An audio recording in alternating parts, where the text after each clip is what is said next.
दोस्तों, इस वक्त की सबसे बड़ी ब्रेकिंग न्यूज निकल कर आ रही है, जिसने पूरी दुनिया की आर्थिक स्थिति को हिलाकर रख दिया है। भारत, अमेरिका और इजराइल के बीच टकराव की वो चिंगारी भड़क चुकी है, जिसका अंदेशा लंबे समय से लगाया जा रहा था। अरब सागर से लेकर होर्मुज़ की खाड़ी तक हालात बेहद तनावपूर्ण हो चुके हैं। दिल्ली से वॉशिंगटन तक आपातकालीन हलचल मची हुई है और सबसे बड़ी खबर यह है कि भारत के रणनीतिक गेटवे चाबहार पर कथित हमला अब एक वैश्विक संकट का रूप लेता जा रहा है। दोस्तों, क्या भारत और अमेरिका के बीच वह अनहोनी हो चुकी है जिसकी कल्पना मात्र से ही वैश्विक राजनीति में भूचाल आ जाता है? क्या वॉशिंगटन और यरूशलेम के विमानों ने भारत की उस बेशकीमती पोर्ट को निशाना बनाया है जिसे हमने दशकों की मेहनत से खड़ा किया था? इस वक्त जिस खबर को लेकर वैश्विक स्तर पर सनसनी फैली हुई है, वह अपने आप में जितनी चौंकाने वाली लगती है, उतनी ही सावधानी से परखी जाने की जरूरत भी है। क्योंकि भारत, अमेरिका और इजराइल जैसे देशों के बीच किसी भी प्रत्यक्ष सैन्य टकराव की बात केवल एक क्षेत्रीय घटना नहीं होती, बल्कि यह पूरे अंतर्राष्ट्रीय शक्ति संतुलन को हिला देने वाली स्थिति बन गई है। चाबहार पोर्ट, जो ईरान में स्थित भारत का एक अत्यंत महत्वपूर्ण रणनीतिक निवेश है, केवल एक व्यापारिक बंदरगाह नहीं, बल्कि भारत की मध्य एशिया और अफगानिस्तान तक पहुंच का एक वैकल्पिक मार्ग है जो पाकिस्तान को बायपास करता है। और इसी कारण यह परियोजना वर्षों से भारत की विदेश नीति और भू रणनीतिक सोच का अहम हिस्सा रही है। ऐसे में यदि इस पोर्ट पर किसी प्रकार का हमला होता है, चाहे वह प्रत्यक्ष सैन्य कार्रवाई हो, ड्रोन स्ट्राइक हो, साइबर अटैक हो या किसी प्रॉक्सी के जरिए की गई तोड़फोड़, तो उसका सीधा असर केवल भारत ईरान संबंधों पर ही नहीं, बल्कि अमेरिका भारत संबंधों, इजराइल भारत सहयोग और व्यापक रूप से पश्चिम एशिया की स्थिरता पर भी पड़ सकता है। हालांकि इस तरह के दावों को लेकर सबसे पहला और सबसे महत्वपूर्ण सवाल यही उठता है कि क्या वास्तव में अमेरिका या इजराइल जैसे देश भारत के खिलाफ इस स्तर की कार्रवाई कर सकते हैं? जबकि वास्तविकता ये है कि पिछले एक दशक में भारत और अमेरिका के बीच रणनीतिक साझेदारी अपने चरम पर पहुंची है। क्वाड, रक्षा समझौते, तकनीकी सहयोग और इंडो पैसिफिक में साझा हित, इन सब के बीच किसी सीधे हमले की संभावना अत्यंत कम मानी जाती है। वहीं इजराइल के साथ भारत के संबंध भी रक्षा, खुफिया और तकनीकी सहयोग के क्षेत्र में बेहद गहरे हैं। ऐसे में यह कल्पना कि ये दोनों देश मिलकर भारत के एक रणनीतिक प्रोजेक्ट को निशाना बनाएंगे, अपने आप में कई सवाल खड़े करती है। लेकिन यदि इस कथित घटना को एक व्यापक परिप्रेक्ष्य में देखा जाए, तो यह संभव है कि यह तनाव सीधे भारत अमेरिका टकराव का न होकर ईरान, इजराइल और अमेरिका के बीच चल रहे लंबे संघर्ष का एक विस्तार हो, जिसमें भारत अनजाने में एक महत्वपूर्ण कड़ी बन गया हो। क्योंकि चाबहार ईरान में स्थित है और ईरान इजराइल के बीच छाया युद्ध, शैडो वॉर पिछले कई वर्षों से जारी है। सीरिया, लेबनान, रेड सी और अब संभावित रूप से अरब सागर तक। ऐसे में यदि किसी अज्ञात हमले या विस्फोट की घटना हुई हो, तो उसके पीछे कई संभावित खिलाड़ी हो सकते हैं, जिनमें गैर राज्य तत्व, प्रॉक्सी मिलिशिया या यहां तक कि क्षेत्रीय शक्ति संघर्ष के तहत की गई गुप्त कार्रवाई भी शामिल हो सकती है। भारत के लिए यह स्थिति बेहद संवेदनशील इसीलिए भी है क्योंकि उसे एक ओर अपने पारंपरिक साझेदार ईरान के साथ संबंध बनाए रखने हैं, वहीं दूसरी ओर अमेरिका और इजराइल के साथ अपने बढ़ते रणनीतिक सहयोग को भी संतुलित करना है। और यही वह संतुलन है जिसने पिछले कुछ वर्षों में भारत की विदेश नीति को मल्टी अलाइनमेंट का स्वरूप दिया है, जहां भारत किसी एक खेमे में पूरी तरह शामिल होने के बजाय अपने राष्ट्रीय हितों के अनुसार अलग अलग शक्तियों के साथ संबंध बनाए रखता है। अगर हम इस पूरे घटनाक्रम के संभावित प्रभावों की बात करें, तो सबसे पहला असर वैश्विक ऊर्जा आपूर्ति पर पड़ सकता है, क्योंकि हार्मुज जलडमरू मध्य स्ट्रेट ऑफ हार्मुज से होकर दुनिया का एक बड़ा हिस्सा तेल और गैस का परिवहन होता है। और यदि वहां तनाव बढ़ता है तो तेल की कीमतों में भारी उछाल आ सकता है, जिसका सीधा असर भारत जैसी ऊर्जा निर्भर अर्थव्यवस्था पर पड़ेगा। दूसरा बड़ा प्रभाव वैश्विक व्यापार मार्ग पर होगा, जहां पहले से ही रेड सी में हूती हमलों के कारण शिपिंग प्रभावित है। और यदि अरब सागर में भी अस्थिरता बढ़ती है, तो यह अंतर्राष्ट्रीय सप्लाई चेन को और अधिक बाधित कर सकता है। राजनीतिक स्तर पर यह स्थिति भारत के लिए एक कठिन परीक्षा बन सकती है, क्योंकि उसे यह तय करना होगा कि वह इस कथित हमले को किस रूप में देखता है। क्या यह उसके खिलाफ सीधी आक्रामकता है या एक व्यापक क्षेत्रीय संघर्ष का हिस्सा जिसमें वह केवल एक प्रभावित पक्ष है, और इसी के आधार पर उसकी प्रतिक्रिया तय होगी, जो कूटनीतिक विरोध से लेकर अंतर्राष्ट्रीय मंचों पर मुद्दा उठाने या फिर अपने सुरक्षा तंत्र को मजबूत करने तक हो सकती है। साथ ही यह भी ध्यान देने योग्य है कि आधुनिक युद्ध केवल पारंपरिक सैन्य टकराव तक सीमित नहीं रह गया है, बल्कि इसमें सूचना युद्ध, इंफॉर्मेशन वॉरफेयर और दुष्प्रचार, डिसइंफॉर्मेशन भी एक बड़ा हथियार बन चुके हैं। ऐसे में यह भी संभव है कि इस तरह की खबरें आंशिक सच्चाई, अतिशयोक्ति या पूरी तरह से भ्रामक सूचना का मिश्रण हो, जिनका उद्देश्य बाजारों को प्रभावित करना, राजनीतिक दबाव बनाना या किसी देश की छवि को नुकसान पहुंचाना हो सकता है। इसलिए किसी भी निष्कर्ष पर पहुंचने से पहले आधिकारिक स्रोतों, विश्वसनीय मीडिया रिपोर्ट्स और स्वतंत्र सत्यापन का इंतजार करना बेहद जरूरी है, क्योंकि अंतर्राष्ट्रीय राजनीति में कई बार जो दिखता है वह पूरी सच्चाई नहीं होता, बल्कि उसके पीछे कई परतें होती हैं, जिन्हें समझने के लिए धैर्य और विश्लेषण की आवश्यकता होती है। भारत की स्थिति इस पूरे परिदृश्य में एक बैलेंसर की है, जहां उसे न केवल अपने रणनीतिक हितों की रक्षा करनी है, बल्कि क्षेत्रीय और वैश्विक स्थिरता में भी योगदान देना है। और यही कारण है कि दिल्ली में इस समय उच्च स्तरीय बैठकों, खुफिया आकलनों और कूटनीतिक संपर्कों का दौर तेज हो सकता है। वहीं वॉशिंगटन और यरूशलेम में भी इस घटनाक्रम को लेकर गहन समीक्षा चल रही होगी, क्योंकि कोई भी गलत कदम एक बड़े संघर्ष को जन्म दे सकता है। अंततः यह कहा जा सकता है कि भले ही भारत अमेरिका इजराइल टकराव जैसी सुर्खियां बेहद नाटकीय और भयावह प्रतीत होती हैं, लेकिन वास्तविकता अक्सर इससे अधिक जटिल और बहुस्तरीय होती है, जहां सीधे युद्ध की संभावना से अधिक महत्वपूर्ण वह रणनीतिक खेल होता है जो पर्दे के पीछे चल रहा होता है और जिसमें हर देश अपने हितों को सुरक्षित रखने की कोशिश करता है। ऐसे में इस समय सबसे जरूरी है तथ्यों पर आधारित विश्लेषण, संयमित प्रतिक्रिया और कूटनीतिक समाधान की दिशा में प्रयास, क्योंकि यदि यह स्थिति वास्तव में नियंत्रण से बाहर होती है तो इसका असर केवल एक क्षेत्र या कुछ देशों तक सीमित नहीं रहेगा, बल्कि पूरी दुनिया को इसकी कीमत चुकानी पड़ सकती है।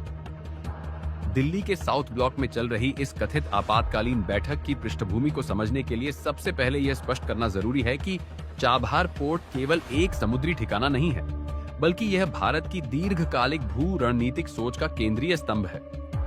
ईरान के दक्षिण पूर्वी तट पर स्थित यह बंदरगाह भारत को अफगानिस्तान और मध्य एशिया तक सीधी पहुंच प्रदान करता है, जिससे पाकिस्तान को बाईपास करने की भारत की रणनीति को मजबूती मिलती है।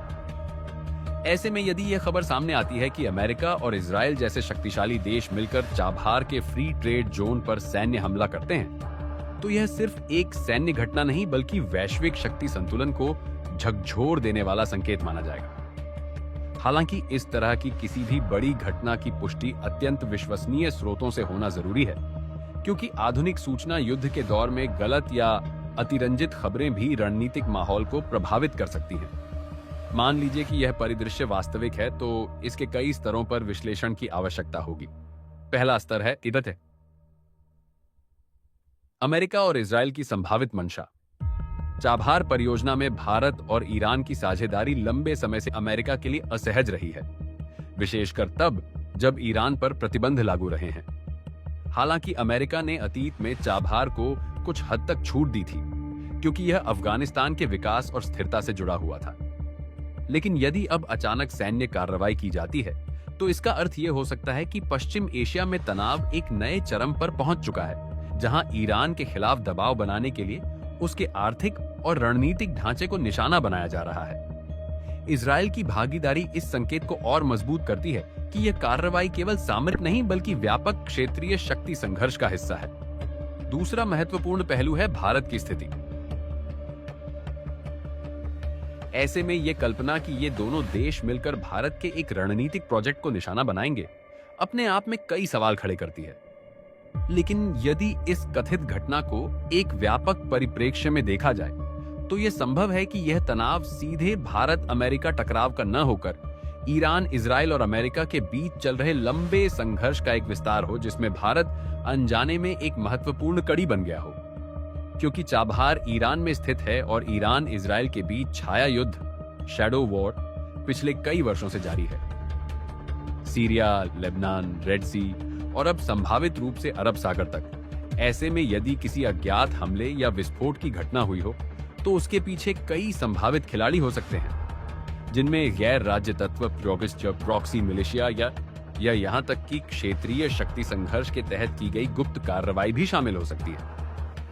भारत के लिए यह स्थिति बेहद संवेदनशील इसीलिए भी है क्योंकि उसे एक ओर अपने पारंपरिक साझेदार ईरान के साथ संबंध बनाए रखने हैं, वहीं दूसरी ओर अमेरिका और इजराइल के साथ अपने बढ़ते रणनीतिक सहयोग को भी संतुलित करना है। और यही वह संतुलन है जिसने पिछले कुछ वर्षों में भारत की विदेश नीति को मल्टी अलाइनमेंट का स्वरूप दिया है, जहां भारत किसी एक खेमे में पूरी तरह शामिल होने के बजाय अपने राष्ट्रीय हितों के अनुसार अलग अलग शक्तियों के साथ संबंध बनाए रखता है। अगर हम इस पूरे घटनाक्रम के संभावित प्रभावों की बात करें तो सबसे पहला असर वैश्विक ऊर्जा आपूर्ति पर पड़ सकता है, क्योंकि हार्मुज जलमरुमध्य स्ट्रेट ऑफ हार्मुज से होकर दुनिया का एक बड़ा हिस्सा तेल और गैस का परिवहन होता है, और यदि वहां तनाव बढ़ता है तो तेल की कीमतों में भारी उछाल आ सकता है, जिसका सीधा असर भारत जैसी ऊर्जा निर्भर अर्थव्यवस्था पर पड़ेगा।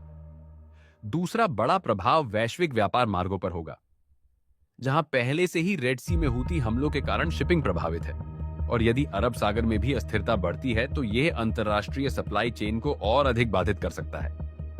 राजनीतिक स्तर पर यह स्थिति भारत के लिए एक कठिन परीक्षा बन सकती है, क्योंकि उसे यह तय करना होगा कि वह इस कथित हमले को किस रूप में देखता है। क्या यह उसके खिलाफ सीधी आक्रामकता है या एक व्यापक क्षेत्रीय संघर्ष का हिस्सा जिसमें वह केवल एक प्रभावित पक्ष है, और इसी के आधार पर उसकी प्रतिक्रिया तय होगी, जो कूटनीतिक विरोध से लेकर अंतर्राष्ट्रीय मंचों पर मुद्दा उठाने या फिर अपने सुरक्षा तंत्र को मजबूत करने तक हो सकती है। साथ ही यह भी ध्यान देने योग्य है कि आधुनिक युद्ध केवल पारंपरिक सैन्य टकराव तक सीमित नहीं रह गया है, बल्कि इसमें सूचना युद्ध, इंफॉर्मेशन वॉरफेयर और दुष्प्रचार डिसइंफॉर्मेशन भी एक बड़ा हथियार बन चुके हैं। ऐसे में यह भी संभव है कि इस तरह की खबरें आंशिक सच्चाई, अतिशयोक्ति या पूरी तरह से भ्रामक सूचना का मिश्रण हो, जिनका उद्देश्य बाजारों को प्रभावित करना, राजनीतिक दबाव बनाना या किसी देश की छवि से को नुकसान पहुंचाना हो सकता है। इसलिए किसी भी निष्कर्ष पर पहुंचने से पहले आधिकारिक स्रोतों, विश्वसनीय मीडिया रिपोर्ट्स और स्वतंत्र सत्यापन का इंतजार करना बेहद जरूरी है, क्योंकि अंतर्राष्ट्रीय राजनीति में कई बार जो दिखता है वह पूरी सच्चाई नहीं होता, बल्कि उसके पीछे कई परतें होती हैं जिन्हें समझने के लिए धैर्य और विश्लेषण की आवश्यकता होती है। भारत की स्थिति इस पूरे परिदृश्य में एक बैलेंसर की है, जहां उसे न केवल अपने रणनीतिक हितों की रक्षा करनी है, बल्कि क्षेत्रीय और वैश्विक स्थिरता में भी योगदान देना है। और यही कारण है कि दिल्ली में इस समय उच्च स्तरीय बैठकों, खुफिया आकलनों और कूटनीतिक संपर्कों का दौर तेज हो सकता है। वहीं वॉशिंगटन और यरूशलेम में भी इस घटनाक्रम को लेकर गहन समीक्षा चल रही होगी, क्योंकि कोई भी गलत कदम एक बड़े संघर्ष को जन्म दे सकता है। अंततः यह कहा जा सकता है कि भले ही भारत अमेरिका इजराइल टकराव जैसी सुर्खियां बेहद नाटकीय और भयावह प्रतीत होती हैं, लेकिन वास्तविकता अक्सर इससे अधिक जटिल और बहुस्तरीय होती है, जहां सीधे युद्ध की संभावना से अधिक महत्वपूर्ण वह रणनीतिक खेल होता है जो पर्दे के पीछे चल रहा होता है, और जिसमें हर देश अपने हितों को सुरक्षित रखने की कोशिश करता है। ऐसे में इस समय सबसे जरूरी है तथ्यों पर आधारित विश्लेषण, संयमित प्रतिक्रिया और कूटनीतिक समाधान की दिशा में प्रयास, क्योंकि यदि यह स्थिति वास्तव में नियंत्रण से बाहर होती है तो इसका असर केवल एक क्षेत्र या कुछ देशों तक सीमित नहीं रहेगा, बल्कि पूरी दुनिया को इसकी कीमत चुकानी पड़ सकती है। दिल्ली के साउथ ब्लॉक में चल रही इस कथित आपातकालीन बैठक की पृष्ठभूमि को समझने के लिए सबसे पहले यह स्पष्ट करना जरूरी है कि चाबहार पोर्ट केवल एक समुद्री ठिकाना नहीं है, बल्कि यह भारत की दीर्घकालिक भू रणनीतिक सोच का केंद्रीय स्तंभ है। ईरान के दक्षिण पूर्वी तट पर स्थित यह बंदरगाह भारत को अफगानिस्तान और मध्य एशिया तक सीधी पहुंच प्रदान करता है, जिससे पाकिस्तान को बाईपास करने की भारत की रणनीति को मजबूती मिलती है। ऐसे में यदि यह खबर सामने आती है कि अमेरिका और इजराइल जैसे शक्तिशाली देश मिलकर चाबहार के फ्री ट्रेड जोन पर सैन्य हमला करते हैं, तो यह सिर्फ एक सैन्य घटना नहीं बल्कि वैश्विक शक्ति संतुलन को झकझोर देने वाला संकेत माना जाएगा। हालांकि इस तरह की किसी भी बड़ी घटना की पुष्टि अत्यंत विश्वसनीय स्रोतों से होना जरूरी है, क्योंकि आधुनिक सूचना युद्ध के दौर में गलत या अतिरंजित खबरें भी रणनीतिक माहौल को प्रभावित कर सकती हैं। मान लीजिए कि यह परिदृश्य वास्तविक है, तो इसके कई स्तरों पर विश्लेषण की आवश्यकता होगी। पहला स्तर है अमेरिका और इजराइल की संभावित मंशा। चाबहार परियोजना में भारत और ईरान की साझेदारी लंबे समय से अमेरिका के लिए असहज रही है, विशेषकर तब जब ईरान पर प्रतिबंध लागू रहे हैं। हालांकि अमेरिका ने अतीत में चाबहार को कुछ हद तक छूट दी थी, क्योंकि यह अफगानिस्तान के विकास और स्थिरता से जुड़ा हुआ था। लेकिन यदि अब अचानक सैन्य कार्रवाई की जाती है, तो इसका अर्थ यह हो सकता है कि पश्चिम एशिया में तनाव एक नए चरम पर पहुंच चुका है, जहां ईरान के खिलाफ दबाव बनाने के लिए उसके आर्थिक और रणनीतिक ढांचे को निशाना बनाया जा रहा है। इजरायल की भागीदारी इस संकेत को और मजबूत करती है कि यह कार्रवाई केवल सामरिक नहीं, बल्कि व्यापक क्षेत्रीय शक्ति संघर्ष का हिस्सा है। दूसरा महत्वपूर्ण पहलू है भारत की स्थिति। भारत ने चाबहार में भारी निवेश किया है, सिर्फ आर्थिक नहीं, बल्कि राजनीतिक और कूटनीतिक पूंजी भी। इस बंदरगाह के माध्यम से भारत ने न केवल अपने व्यापारिक मार्गों को विविधीकृत करने की कोशिश की है, बल्कि चीन के belt and road initiative (BRI) के जवाब में एक वैकल्पिक ढांचा खड़ा करने का प्रयास भी किया है। ऐसे में यदि इस पर हमला होता है, तो यह भारत की रणनीतिक स्वायत्तता के लिए सीधी चुनौती होगी। साउथ ब्लॉक में आपात बैठक का मतलब यही होगा कि भारत अपने विकल्पों का आकलन कर रहा है। क्या वह कूटनीतिक विरोध दर्ज कराए, क्या वह अपने सैन्य संसाधनों को सक्रिय करे, या फिर अंतर्राष्ट्रीय मंचों पर इस मुद्दे को उठाए। अब बात करते हैं उस खबर की जिसमें कहा जा रहा है कि यूएसएस अब्राहम लिंकन अरब सागर में तैनात होकर भारत का रास्ता रोकने की कोशिश कर रहा है। यह दावा यदि सच होता है तो यह अत्यंत गंभीर स्थिति होगी, क्योंकि यह सीधे सीधे भारत अमेरिका संबंधों में टकराव का संकेत देता है। पिछले 2 दशकों में भारत और अमेरिका के बीच रक्षा और रणनीतिक सहयोग काफी गहरा हुआ है। क्वाड जैसी पहलें, लॉजिस्टिक्स एक्सचेंज एग्रीमेंट और संयुक्त सैन्य अभ्यास इसका प्रमाण है। ऐसे में अमेरिकी युद्धपोत का भारत के समुद्री मार्गों को अवरुद्ध करना न केवल द्विपक्षीय संबंधों को संकट में डाल देगा, बल्कि पूरे इंडो पैसिफिक क्षेत्र में शक्ति संतुलन को भी अस्थिर कर देगा। तीसरा आयाम है ईरान की प्रतिक्रिया। चाबहार ईरान की संप्रभुता का हिस्सा है और उस पर हमला सीधे सीधे उसकी राष्ट्रीय सुरक्षा को चुनौती देगा।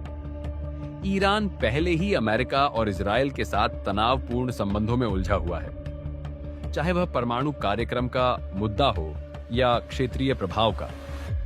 ऐसे में चाबहार पर हमला ईरान को जवाबी कार्रवाई के लिए प्रेरित कर सकता है, जो पूरे पश्चिम एशिया को युद्ध की ओर धकेल सकता है। होर्मुज, जलमरूमध्य जैसे संवेदनशील समुद्री मार्गों पर इसका असर पड़ सकता है, जिससे वैश्विक तेल आपूर्ति बाधित हो सकती है और ऊर्जा कीमतों में भारी उछाल आ सकता है। चौथा पहलू है चीन की भूमिका। चीन पहले से ही ग्वादर पोर्ट, पाकिस्तान में निवेश कर चुका है, जो चाबहार का एक तरह से प्रतिस्पर्धी प्रोजेक्ट है। यदि चाबहार अस्थिर होता है तो यह चीन के लिए रणनीतिक लाभ का अवसर हो सकता है। लेकिन दूसरी तरफ यदि क्षेत्र में व्यापक संघर्ष होता है तो चीन के ऊर्जा आयात और व्यापारिक मार्ग भी प्रभावित होंगे। इसलिए चीन की प्रतिक्रिया संतुलित लेकिन अवसरवादी हो सकती है। वह शांति की अपील भी करेगा और अपने हितों को सुरक्षित करने के लिए कूटनीतिक चालें भी चलेगा। अब बात आती है सूचना युद्ध और मनोवैज्ञानिक प्रभाव की। इस तरह की खबरें, चाहे पूरी तरह सत्य हो, आंशिक रूप से सत्य हो या पूरी तरह भ्रामक, जनता, बाजार और सरकारों के निर्णयों को प्रभावित करती हैं। शेयर बाजार में गिरावट, तेल की कीमतों में उछाल और सोशल मीडिया पर अफवाहों का फैलना, ये सब ऐसे ही परिदृश्यों के सामान्य परिणाम हैं। इसलिए यह बेहद जरूरी है कि किसी भी निष्कर्ष पर पहुंचने से पहले आधिकारिक पुष्टि का इंतजार किया जाए। भारत के लिए संभावित विकल्पों की बात करें तो पहला कदम होगा तथ्यों की पुष्टि और स्थिति का आकलन। इसके बाद कूटनीतिक चैनलों के माध्यम से अमेरिका और इजरायल से स्पष्टीकरण मांगा जा सकता है। संयुक्त राष्ट्र सुरक्षा परिषद में इस मुद्दे को उठाया जा सकता है, खासकर यदि यह अंतर्राष्ट्रीय कानून का उल्लंघन प्रतीत होता है। सैन्य विकल्प भी पूरी तरह से खारिज नहीं किए जा सकते, लेकिन भारत की परंपरागत नीति रही है कि वह पहले कूटनीति को प्राथमिकता देता है। यह पूरा परिदृश्य हमें यह याद दिलाता है कि आज की दुनिया में भू राजनीति कितनी जटिल और परस्पर जुड़ी हुई है। एक बंदरगाह पर हमला केवल एक स्थानीय घटना नहीं रहता, वह वैश्विक शक्ति संतुलन, आर्थिक स्थिरता और कूटनीतिक संबंधों को प्रभावित करता है। चाबहार जैसे प्रोजेक्ट इस बात का प्रतीक हैं कि राष्ट्र केवल सैन्य ताकत से नहीं, बल्कि कनेक्टिविटी, व्यापार और रणनीतिक साझेदारियों के माध्यम से भी अपनी स्थिति मजबूत करते हैं। इसलिए किसी भी ऐसी घटना का प्रभाव दूरगामी और बहुस्तरीय होता है। लेकिन सबसे महत्वपूर्ण बात यह है कि हमें तथ्य और कल्पना के बीच अंतर बनाए रखना चाहिए। जब तक इस तरह की घटनाओं की आधिकारिक और विश्वसनीय पुष्टि नहीं होती, तब तक उन्हें एक संभाव्य परिदृश्य के रूप में ही देखना चाहिए, न कि स्थापित सत्य के रूप में। यही संतुलित दृष्टिकोण हमें अनावश्यक भय और गलत निष्कर्षों से बचा सकता है और हमें वास्तविक रणनीतिक चुनौतियों पर केंद्रित रहने में मदद करता है। होर्मज की उस संकरी जलधारा में पसरा हुआ तनाव सिर्फ समुद्री मार्ग का संकट नहीं है, बल्कि यह 21वीं सदी की वैश्विक शक्ति राजनीति का एक जीवंत दृश्य बन चुका है, जहां हर लहर के साथ भू राजनीतिक समीकरण बदलते महसूस हो रहे हैं। इस वक्त वहां खड़े भारत के 32 विशालकाय व्यापारिक जहाज केवल माल ढोने वाले साधन नहीं, बल्कि भारत की आर्थिक जीवन रेखा के प्रतीक हैं। और उन पर मौजूद लगभग 800 भारतीय नाविक उस अदृश्य संघर्ष के केंद्र में हैं, जो बंदूकें उठाए बिना भी लड़ा जा रहा है। फारस की खाड़ी से निकलकर दुनिया के ऊर्जा बाजारों तक पहुंचने वाला यह संकरा रास्ता हमेशा से रणनीतिक रूप से अहम रहा है, लेकिन वर्तमान हालात ने इसे एक संभावित टकराव के मैदान में बदल दिया है, जहां एक छोटी सी चूक बड़े अंतरराष्ट्रीय संकट को जन्म दे सकती है। इन जहाजों के चारों ओर विदेशी नौसेनाओं की तैनाती ने स्थिति को और जटिल बना दिया है, क्योंकि हर देश अपने अपने हितों की रक्षा में जुटा है और किसी भी अप्रत्याशित कदम का असर वैश्विक व्यापार, ऊर्जा आपूर्ति और कूटनीतिक संबंधों पर पड़ सकता है। ऐसे माहौल में भारत के लिए सबसे बड़ी चुनौती यह है कि वह अपने नागरिकों और व्यापारिक हितों की रक्षा करते हुए किसी बड़े सैन्य टकराव से भी बचे। और यही वह संतुलन है जो नई दिल्ली की रणनीतिक सोच की असली परीक्षा ले रहा है। चाबहार पोर्ट, जिसे भारत ने वर्षों की कूटनीतिक मेहनत और निवेश के बाद विकसित किया है, इस पूरे घटनाक्रम का केंद्र बन गया है, क्योंकि यह न केवल भारत के लिए मध्य एशिया तक पहुंच का द्वार है, बल्कि चीन पाकिस्तान आर्थिक गलियारे के विकल्प के रूप में भी देखा जाता है। लेकिन इस समय सबसे चौंकाने वाली बात यह है कि इतनी महत्वपूर्ण जगह पर भारत का कोई युद्धपोत मौजूद नहीं है, जो पहली नजर में एक रणनीतिक कमजोरी लग सकती है, लेकिन वास्तव में यह एक बड़े और गहरे सैन्य राजनीतिक निर्णय का हिस्सा हो सकता है। भारत ने अक्सर अपनी सैन्य रणनीति में चौंकाने वाले और अप्रत्याशित कदमों का सहारा लिया है, और इस बार भी कुछ ऐसा ही देखने को मिल रहा है। जब समुद्र में जहाजों की अनुपस्थिति ने सवाल खड़े किए, तभी आसमान से एक नई कहानी लिखने की तैयारी शुरू हो चुकी थी। राफेल लड़ाकू विमान, जिन्हें भारत की वायुसेना की रीढ़ माना जाता है, अचानक इस पूरे समीकरण में केंद्रीय भूमिका निभाने लगे, और 2 घातक स्क्वाड्रनों का चाबहार की ओर रवाना होना केवल एक सैन्य तैनाती नहीं, बल्कि एक स्पष्ट संदेश है कि भारत अपने हितों की रक्षा के लिए पारंपरिक सीमाओं से परे जाकर सोचने को तैयार है। यह कदम इसीलिए भी ऐतिहासिक माना जा रहा है क्योंकि राफेल जैसे अत्याधुनिक फाइटर जेट्स का समुद्र में तैनात विमानवाहक पोत पर ऑपरेट करना सामान्य नहीं है, और यदि ये वास्तव में INS विक्रांत के डेक पर उतरते हैं, तो यह भारतीय सैन्य इतिहास का एक अनोखा अध्याय होगा। INS विक्रांत, जो भारत की स्वदेशी क्षमता और नौसैनिक शक्ति का प्रतीक है, इस समय केवल एक युद्धपोत नहीं बल्कि एक चलती फिरती सामरिक ताकत बन चुका है, और उस पर राफेल की तैनाती भारत की संयुक्त सैन्य क्षमता, थल, जल और वायु के तालमेल को दर्शाती है। यह वही तालमेल है जो आधुनिक युद्ध और रणनीति की पहचान बन चुका है, जहां अलग अलग सेनाएं मिलकर एक समन्वित शक्ति का प्रदर्शन करती हैं। इस पूरे घटनाक्रम ने अंतर्राष्ट्रीय स्तर पर भी हलचल मचा दी है, खासकर पेंटागन और अन्य पश्चिमी सैन्य विश्लेषकों के बीच, क्योंकि भारत का यह कदम पारंपरिक सैन्य सोच से हटकर है, और यह दर्शाता है कि नई दिल्ली अब केवल रक्षात्मक रणनीति तक सीमित नहीं रहना चाहती, बल्कि जरूरत पड़ने पर आक्रामक और नवोन्मेषी कदम उठाने के लिए भी तैयार है। यह बदलाव केवल सैन्य स्तर पर ही नहीं बल्कि कूटनीतिक स्तर पर भी दिखाई दे रहा है, जहां भारत अपने फैसलों में अधिक स्वतंत्र और आत्मविश्वासी नजर आ रहा है। हालांकि इस पूरी स्थिति में जोखिम भी कम नहीं है, क्योंकि होर्मज जैसे संवेदनशील क्षेत्र में किसी भी प्रकार की सैन्य गतिविधि तुरंत अंतर्राष्ट्रीय ध्यान आकर्षित करती है, और इससे क्षेत्रीय तनाव बढ़ सकता है। ईरान, अमेरिका, खाड़ी देश और अन्य वैश्विक शक्तियां इस इलाके में पहले से ही अपनी अपनी रणनीतियों के साथ मौजूद हैं, और ऐसे में भारत का कोई भी कदम इन सभी समीकरणों को प्रभावित कर सकता है। फिर भी भारत के लिए सबसे महत्वपूर्ण प्राथमिकता अपने नागरिकों और आर्थिक हितों की सुरक्षा है, और यही कारण है कि इस बार उसने पारंपरिक रास्तों से हटकर एक नया रास्ता चुना है। यह निर्णय यह भी दर्शाता है कि भारत अब केवल एक क्षेत्रीय शक्ति नहीं रह गया है, बल्कि वह वैश्विक मंच पर अपनी भूमिका को नए सिरे से परिभाषित कर रहा है। 800 भारतीय नाविकों की सुरक्षा केवल एक मानवीय मुद्दा नहीं, बल्कि राष्ट्रीय सम्मान और संप्रभुता का सवाल भी बन चुका है। और यही वह भावना है जो इस पूरे ऑपरेशन के पीछे काम कर रही है। आने वाले दिनों में यह देखना दिलचस्प होगा कि यह रणनीति कितनी सफल होती है और क्या यह वास्तव में भारत के लिए एक नई सैन्य राजनीतिक दिशा तय करती है। लेकिन फिलहाल इतना साफ है कि 2026 का भारत अपने हितों की रक्षा के लिए हर संभव कदम उठाने को तैयार है।